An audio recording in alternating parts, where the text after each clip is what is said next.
had to go vote. Vote. So today is a special election. It is probably the most important election you don't hear much about. It is the Public Service Commission. And if you've ever complained about high energy bills, utility bills, it is the PSC, the Public Service Commission, that handles that. It is a statewide elected board. They run in districts. However, they run in districts. We vote for them statewide. So that's why, at least for one of the seats, it's nobody you've never heard of before, because it's for a district up in the metro Atlanta area. But today is a primary day here in our community. We are encouraging all Savannians. Y'all know how we do. We vote. And so for those who protested, we want you to vote. Get out and vote for the individuals that you want to serve you on your on this public commission. And really, the importance of this cannot be understated or underscored enough to make sure that we have individuals that are listening to people, particularly when we complain about the utility cost that we all use. So please, polls are open at your regular polling place from 7 a.m. to 7 p.m. I promise you, I did it, and it took me probably about a minute and a half. It took longer for them to check my ID than it did for me to actually vote. And so go ahead, make your votes heard. We want to make sure that Savannah, Chatham is well represented. And so we hope that you will all come out and vote from 7 a to 7 p. Go ahead, take a couple of minutes and get it done. Also, we want to lift our condolences. As you know, our nation remains in mourning. We were horrified about what happened in Minnesota to a state representative and her husband as they were assassinated, and to a state senator and his wife who were injured by gunfire from someone who posed as a police officer and apparently was on a tear to be able to kill elected officials, from which allegedly there was a list of individuals. And we learned yesterday that there were actually at least 2 other homes that he went to and were not able to access the people. And so we're living in some very strange and dangerous times. And we are always very, very concerned about that.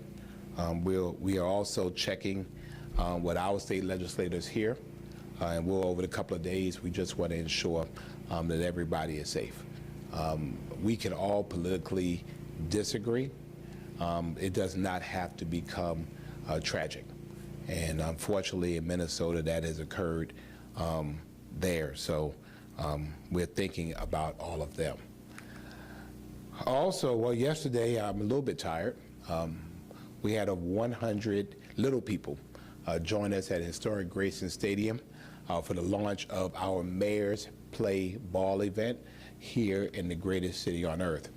This was a partnership with Major League Baseball, with the U.S. Conference of Mayors, of which I'm a member, and of course, our world-famous Savannah Bananas and their D-League team, the Visitors. We had some great local partners, and these young people had a wonderful time in Savannah's own Grayson Stadium. Many of them had never been in Grayson Stadium, and some of them never met professional ball players. But from skill drills to sandlot games to Kona Ice, which always works out well, and awards, our youth experienced the joy of the game in a fun, safe, inspiring, and hot as Hades environment. It was hot. And fortunately, we finished just after 1 o'clock, and by 1:20, the sky had fallen in. But it was a great day. A huge thank you to the Savannah Bananas team, and certainly the Visitors. And for that, they stepped up and they served as mentors, coaches, and role models. Our kids loved every second of it, and I believe that really the players seemed to enjoy it more than the kids did. This was, young people came up and said, this is the best day of my life. And it's like, wow. So that's pretty cool that we're able to provide that experience to them. This was also possible because of incredible partners, the Curtis V. Cooper Primary Health Care Center, Healthy Savannah, the Front Porch, Kona Ice as well, our team, Savannah Recreation and Leisure Services, our Office of Neighborhood Safety and Engagement, our Police Activities League, as well as our Office of Public Marketing and Public Affairs, and to Farrah Lawrence of the mayor's team. Just a lot of work went into this, and this was really a great example of what community looks like and what opportunity feels like. I would not be surprised if, 15, 20 years from now, some of these young people end up playing for the Savannah Bananas or playing for a Major League Baseball team. Grayson Stadium has had and hosted some of the best names in baseball. Do the research. Babe Ruth played in Grayson Stadium. Hank Aaron played in Grayson Stadium. Dale Murphy, Atlanta Braves great, played in Grayson Stadium. And so some of the new great names played in Grayson Stadium yesterday. So thank you, and thank you to our media partners for covering it. Our kids love being on TV. This past Saturday, our community exercised its constitutional right to peaceably protest, and they gathered in Thomas Square Park. We had over 2,000 people. The Savannah Police Department reported no violence and no damage to property.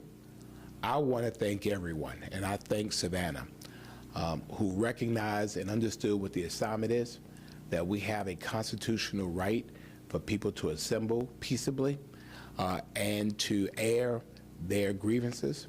But we have a responsibility as well to keep our community safe. And they did it in a way that was civil, passionate, and orderly. We can't say that all around the nation, but Savannah, again, showed America how to do it. We did make one arrest. Luviro, spelled L-U-V-R-I-O, Wilkerson, 24 years old, was arrested for wearing a mask to conceal identity and obstruction of law enforcement by fleeing. And of course, there was a brief incident involving a woman being temporarily detained for wearing a medical mask. A video of that interaction has been circulated online. I think we should make it clear, and I think the police did as well, she was not arrested. And after confirming that it was a medical mask, the Savannah Police Department released her. Incident commanders also clarified with officers that medical masks were indeed permitted. I think that for us, everybody was on high alert. We had already received information and intel about what had happened in Minnesota. I think also what the events that have happened across the nation. Everybody was on a heightened alert. As you know, wearing a mask generally is not permitted by Georgia law. And so once clarity was made that the mask was permitted, then of course the woman was not detained anymore, but she was not arrested. So we apologize that that occurred. However, in the interest of public safety, we have to make sure and sometimes take the extra step to make sure that everyone is safe. Beyond that, I received a lot of compliments about how our Savannah police handled the event and a very, very hot day here. And I appreciate not only Savannah Police, but Savannah Fire and our emergency services team for all that they did. We are a city that respects protest, but we also value order and safety. And we will defend and protect our country's constitutional rights to free speech and free assembly while ensuring the general safety of the public. We have to do both. We must do both. We will do both. And on Saturday, we did both. Also this week, I'm very pleased and proud to welcome leaders from across Georgia to the hostess city of the South as we host the Georgia Municipal Association's annual convention right here in beautiful Savannah. Savannah, Georgia has over 534 cities, and so hundreds of mayors, city council members, city officials, city managers from across Georgia gather here annually to learn and network and explore ways to better serve their communities, and there's no better backdrop than Savannah just to do that. I think it's fitting that the growth of Georgia comes back to the mother city of Georgia for rejuvenation, refreshing, and then going back out there to serve. From workshops to trainings to policy discussions and local showcases, the Georgia Municipal Association is a powerful opportunity to show what effective, forward-thinking local government looks like, and to remind folks why we are honored to serve as hosts, and really grateful to the GMA team for choosing us once again. So very busy weekend, a lot of folks around, and you will see folks coming to check out Savannah. And so as we always say, welcome to Savannah. Also, Savannah continues to grow, and that's good news for our city and for our taxpayers.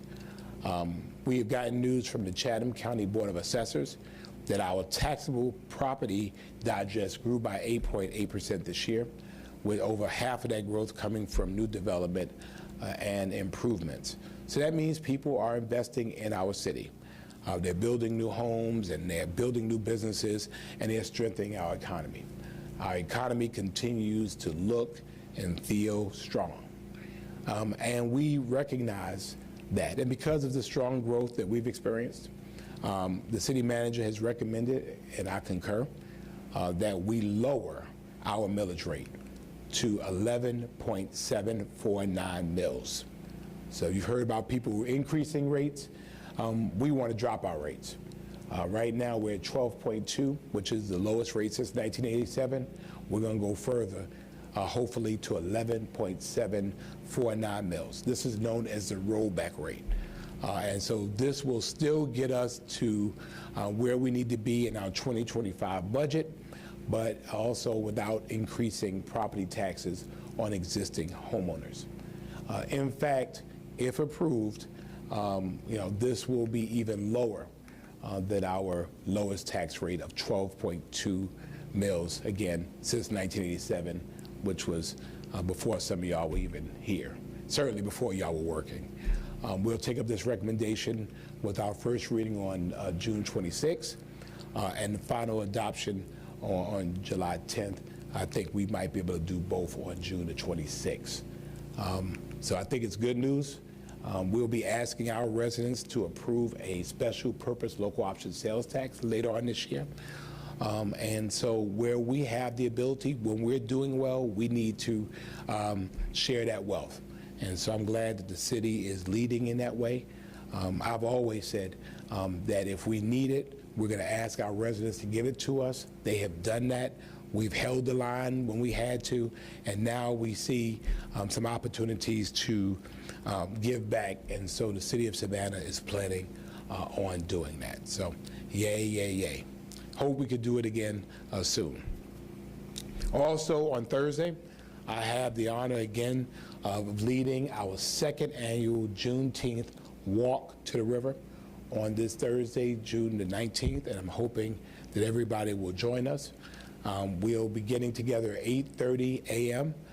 From Wells Park and walking together as one community down Martin Luther King Jr. Boulevard, walking north and ending at the Savannah River in Martin Luther King Jr. Park.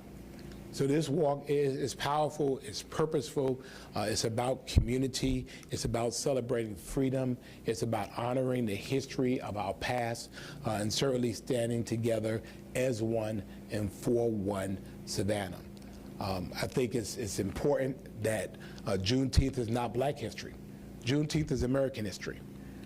Many of you know that when Abraham Lincoln signed the Emancipation Proclamation in 1863, that it took 2 years, because they didn't have Facebook, they didn't have X, they didn't have Truth Social, they didn't have Instagram, they didn't have a phone, they didn't have mail like we have it now. It took 2 years for that information to get from Washington, D.C. to the last stop in Galveston, Texas. Each state really has a date when that news came to them. Georgia has its own, but the last of those states was Texas, and the last city was Galveston. And so those folks found out. The interesting thing about it all is, think about it. People lived between 1863 and 1865 not knowing they were free. But they were free, but they didn't know they were free. And so we honor those folks as well.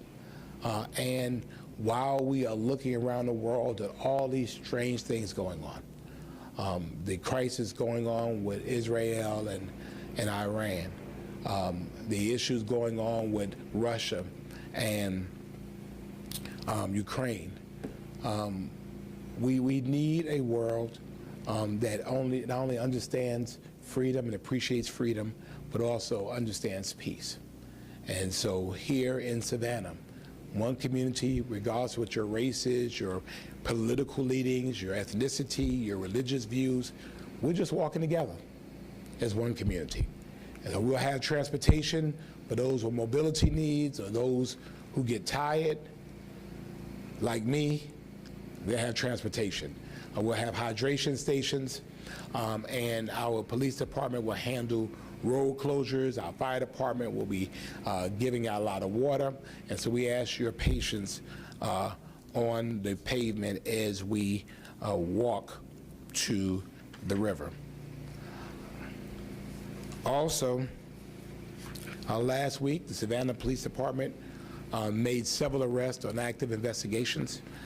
On June the 11th, the Savannah Police Department arrested a 17-year-old juvenile in connection with a domestic homicide on Tibet Avenue.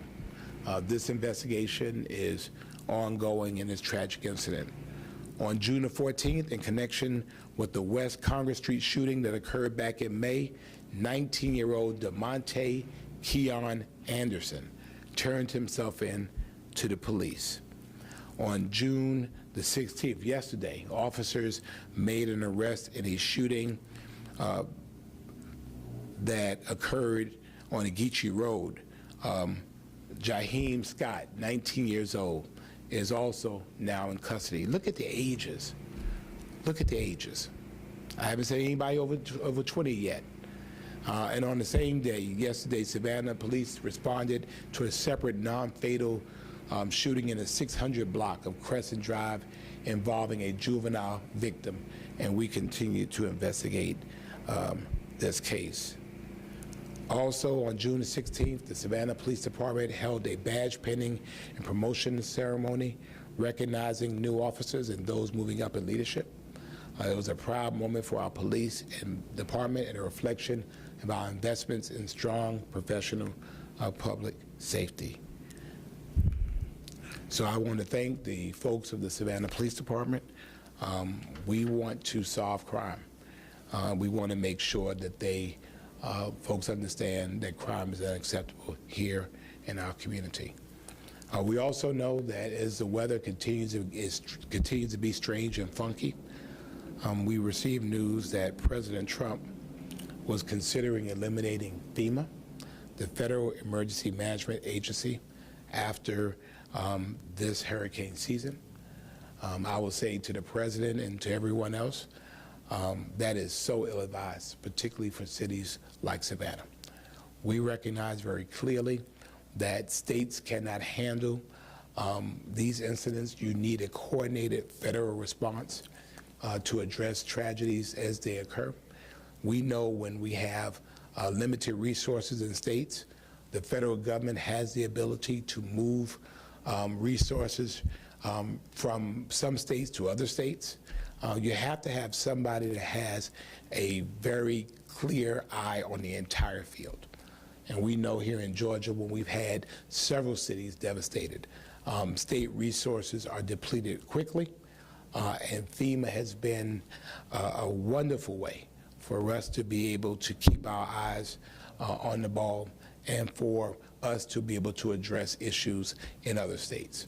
So if something was occurring in Florida, FEMA could help with resources in Georgia to help the folks in Florida. So same thing, if Georgia needs help, we can get help from Tennessee, and we can get help from Florida and from other states. So I hope that that is just a soundbite for the day or a distraction for the day, but certainly here in Savannah, we need FEMA. Earlier this year, the city manager's office launched Savannah GPS, which was our first strategic plan since 2007 and is our roadmap to a safer, stronger, more vibrant city. The plan was built with the input of our citizens, and now we are asking for one more final round of feedback before the comment period ends this Friday. We know folks will always complain on social media. Well, no, this is how you do it.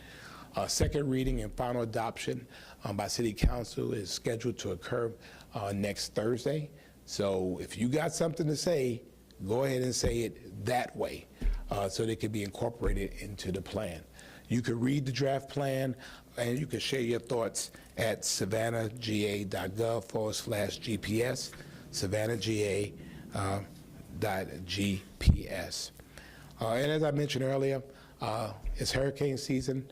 Go ahead, get engaged, have a plan, make sure you're prepared.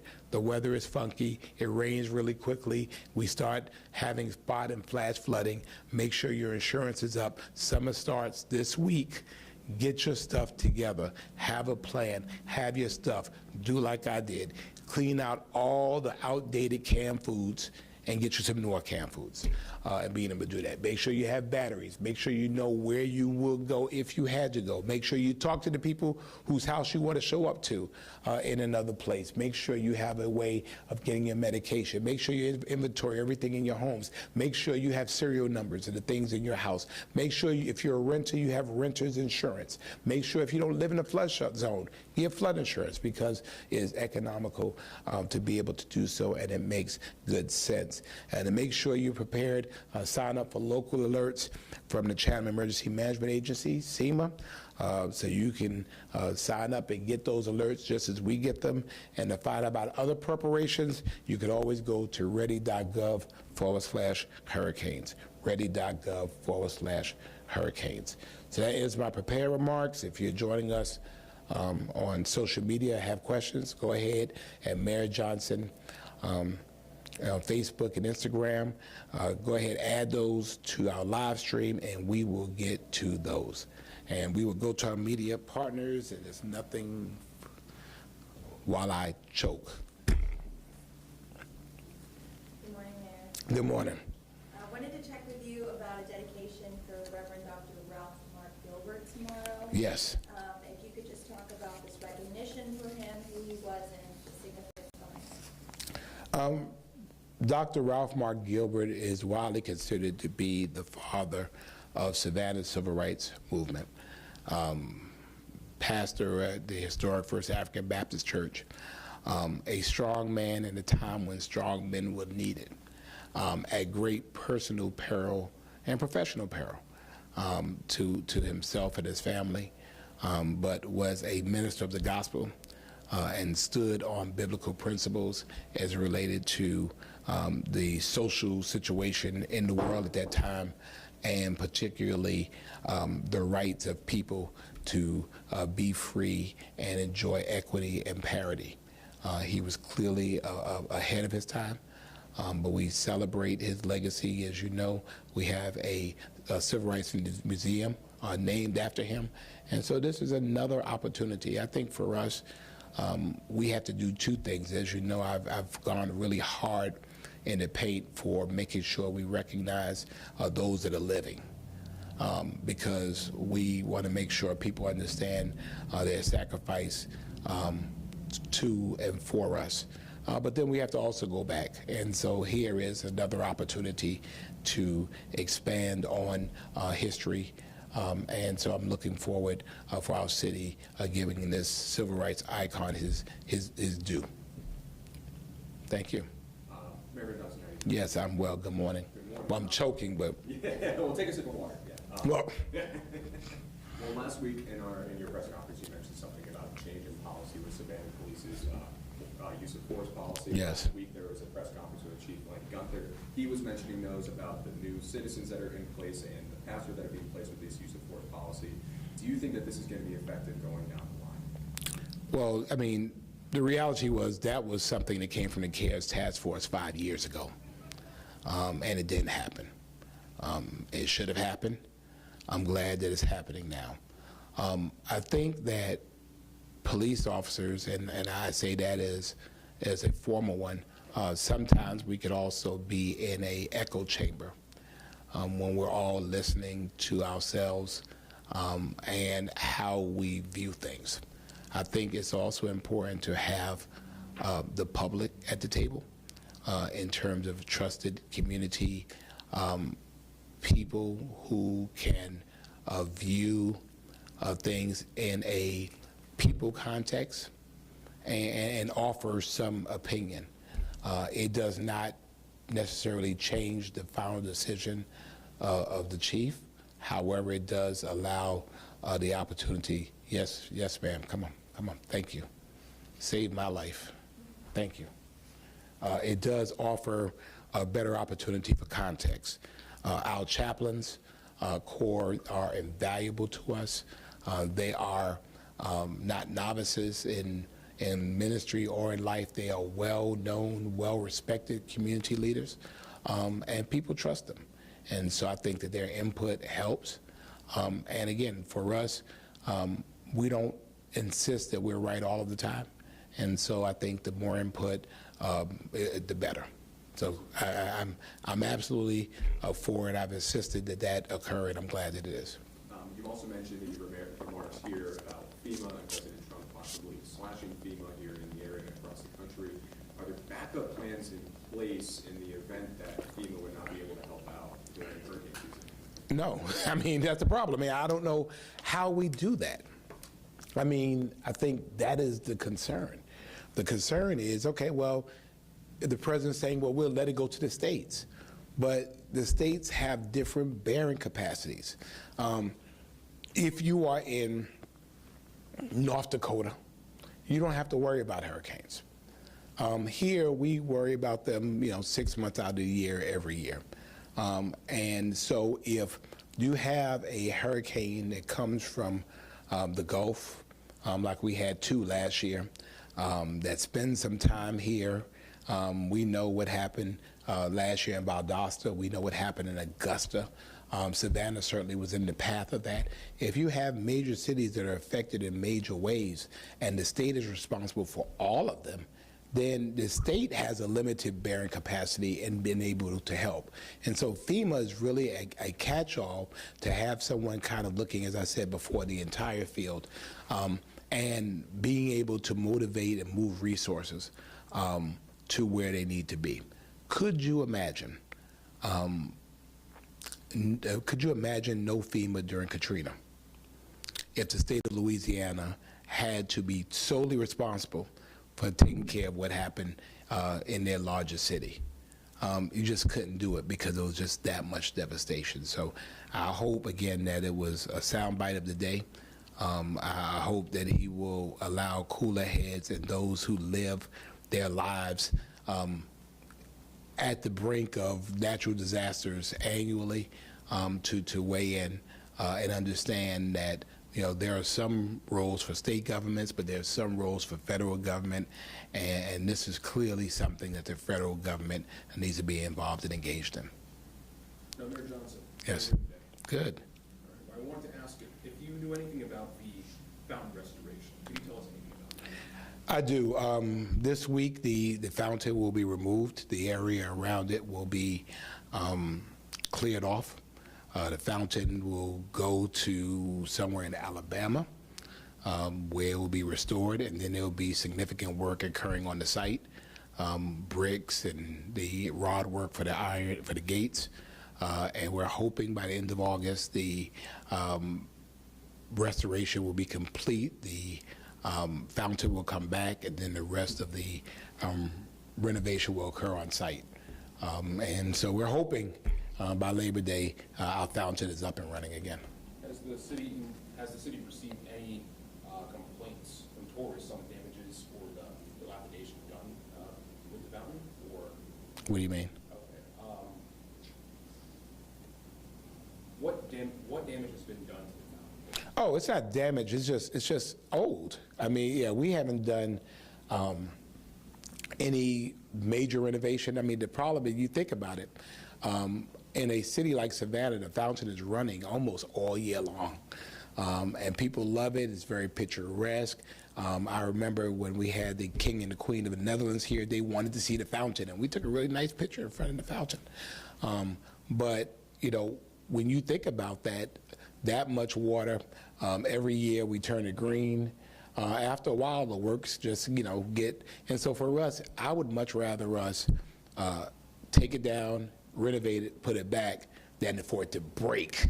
And then everybody, well, why y'all should have known. Why y'all do regular maintenance on it? And it's always easier and cheaper to do maintenance on it than to fix it. And so I think this is a good time to do it. Believe it or not, our heaviest tourist season is not now. Is usually in the fall, followed by the spring. And so before people know it, we will have it back up and going. Thank you for that. Good morning. So I did want to ask a little bit more about the use of force press conference that we had, also the video that you released out to media partners. Have you seen the video? What was your reaction to it? And did you listen to the press conference? What were your thoughts on what the chief said? I did not see the entire tape, and I listened partially to the press conference. At the end of the day, my insistence is that we are responsive and we're communicative. My frustration was that we were not as communicative as we could have been. There are statutory limitations, and when we should and when we could, as the chief said, respond to cases that are being actively investigated. Also in terms of issues or incidents when personnel is involved. However, we can say that. And I think you all will just understand that. I mean, your job is to ask. I just don't want our city to be one where we have nothing to say. I think we have the responsibility to either remind you of the policy, or remind you of the law, remind you of the constraints of which we're working. Again, there was a lot going on during that incident, and as many people could see, a lot of action, a lot of activity, and for that, I want to make sure that the process works, and so the use of force was deemed to be what it was. Part of this process, and part of the reason why it takes so long, is because it requires a responsibility for there to be not only analysis and examination, but also for several odds to be on it. And officers have the opportunity to appeal and have their appeals heard as well. There's another side of that as well in terms of the district attorney, which we don't have a part in. So it's a lot of moving parts. My goal is this, is that, and I've always said that as a former police officer, police officers have a hell of a hard job. It's a very difficult job. They have to make decisions within a split second that other folks get to drag out moment by moment, frame by frame, which is why the reasonable person standard, when you look at someone, what does a reasonable person see? It may not be, but what does the officer see at that time, and would a reasonable person feel that way? We support our police officers. We support them 100%. I have said, and I'll say again, we have the finest police department on the face of the earth. But they're also human, and they also make mistakes. And so when that occurs, we have to address it, determine if it was an issue of training or an issue of neglect, determine whether it's addressed by training or by discipline or both, and then deal with that and own it. When our officers act appropriately, then we, this government, this mayor, this city should stand up and support them. And I've always said that even during the officer-involved shootings, which were very contentious. I mean, again, if it was found that the officer acted outside of policy, outside of the law, then we're going to hold that officer accountable. If the officer was deemed to act appropriately, then we want them to act appropriately. We will not have a cowboy state around here. We want every resident to be treated with dignity and respect and under the proper context of the law. And so we want our officers to protect the public. We also want them to protect themselves. And so back to the other issue is that, you know, a person has on a mask, you don't know really what they have going on until you ask. And so that's why I think that's, you know, important as well. It's always easier for people not wearing the uniform, not wearing the badge, watching on Facebook to say what somebody should have done. You know, again, we accept that for what it is, and we'll address it as appropriate. I stand behind my police department. We also wanted to ask for reaction, if you've seen it, to Attorney General Chris Carr, who you know has also announced he's running for governor, criticize Savannah city leaders for, quote, being soft on crime in an op-ed piece in a Georgia newspaper. And we saw this yesterday. I wanted to get your reaction, if you would like to share one. Yeah, I'm gonna share it. I mean, I'm like, so I think my first reaction was like, really? Of all the things you have to do, you're gonna sit in your ivory tower in Atlanta and throw stones at Savannah and call me out? So first of all, there is a remix tape coming back. I'm writing my response today. But don't make Savannah part of your political stuff. You're the Attorney General, and pick on somebody else. Don't pick on us. First of all, we're not going to stand for it. But secondly, what you're saying is absolutely not true.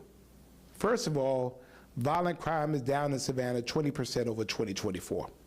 So how are we soft on crime about that? Secondly, the city of Savannah in 2022, I think it was, we hired we hired an attorney who is a U.S. assistant, U.S. assistant attorney, a federal prosecutor we hired. She works for us, but she works with them to prosecute federal crimes that happen in Savannah. She's our employee. How is that being soft on crime?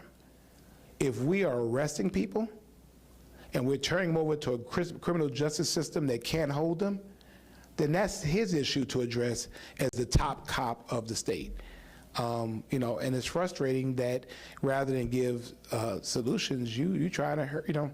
I mean, we had 200 guns stolen from unlocked cars. So Savannah, because we're not soft on crime, tried to do something about it. Well, rather than support, he wants to say it's unconstitutional, which is not, it's still in existence. But, you know, we're doing the best we can to be able to keep people safe with what we have. He supported the constitutional carry, which allows guns to be everywhere, guns that show up with babies who shoot themselves, guns that show up in hands of police officers who cannot determine the legality of the gun. That ties our police officers' hands. But yet, this is something that he supports. So the city of Savannah is doing everything we can with the power that we have to be able to keep people safe. And so he referenced about us changing business hours. Yes, we will. If we have to establish a curfew to keep people safe, if we have to limit our to-go cup zone to keep people safe, we will do it because he allowed guns to be everywhere. I mean, when somebody sent me that, I'm like, what is going on here? So I mean, you know, don't try to make your campaign. I mean, if this is, you should be trying to help cities, not criticizing them, because you're our Attorney General too. And so if you, I mean, if that's showing what kind of governor you're going to be, we'll pass. Period and poo. Hey. Following up on something. Got me upset. I'm sorry. I'm sorry, just, see, go ahead. So the Vision 2033 initiative that council approved. Yeah. Why do you feel like that's an investment and a partnership the city needs to be involved in, and what do you hope, will come? Well, theoretically and philosophically, where there is no vision, the Bible says the people perish. You have to have some idea of where it is you want to go. And in Savannah, we say Savannah will be a safe, environmentally healthy, economically thriving community for all of our citizens. That is where we want to end up. 2033 is our 300th year. So the question is, where is it we want to go? And you always start with the end in mind. So here we are 8 years out from our tricentennial.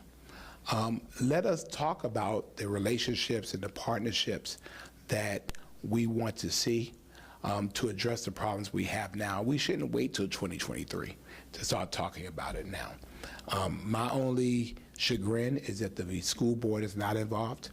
And I've asked, as you are familiar, that the school board be involved. There is no way you could talk about the vision of our community, you're not including public education. So I think that they need to be full partners at the table. We just approved $700 million for them.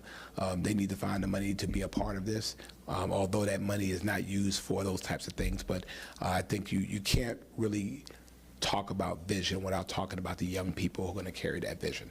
When you think about individuals who are in the 9th grade now, 8 years from now, they're in the workforce. So we have to, in my mind, not only the city, not only the county, not only CETA, the Economic Development Authority, not only businesses, but you have to have education as it relates to that. And so I'm hoping that they will consent to get on board and be a part of this initiative. Can you speak to some of the issues you would like to be addressed in this process, housing? Oh, everything we're dealing with now.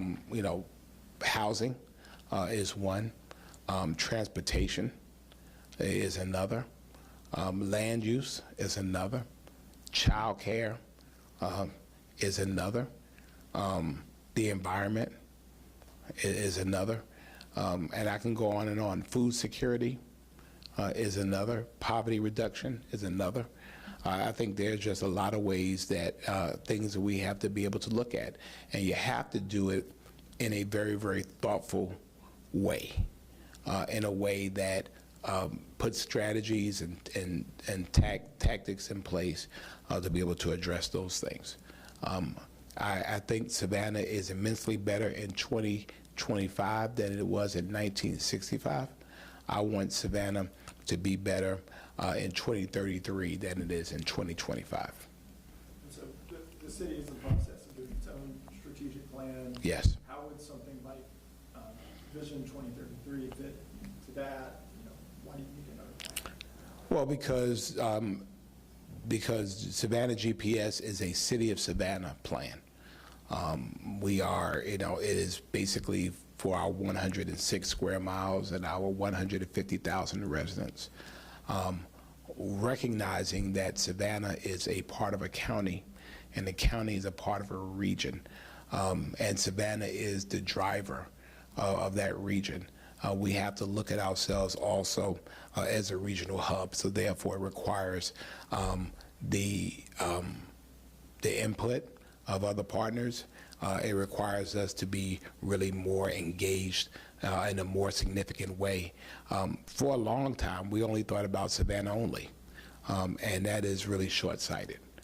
For us, we have to look at how we address this with our regional partners, other municipalities, and how we grow in ways to be able to make sense. We're talking about transportation. If transportation ends at the Savannah city line, that doesn't help our residents. it doesn't help people getting into the city. So we have to look at it all from a much stronger regional approach. Anything? Nothing? Wow. All right, well, it's going to be hot. It's going to be hot. So we're looking forward to everybody joining us on Thursday for Juneteenth. And it's going to be a good day. It's going to be a hot day. We're going to get in. We're going to walk this, and we're going to get out. But certainly, love on your family, and always be Savannah strong.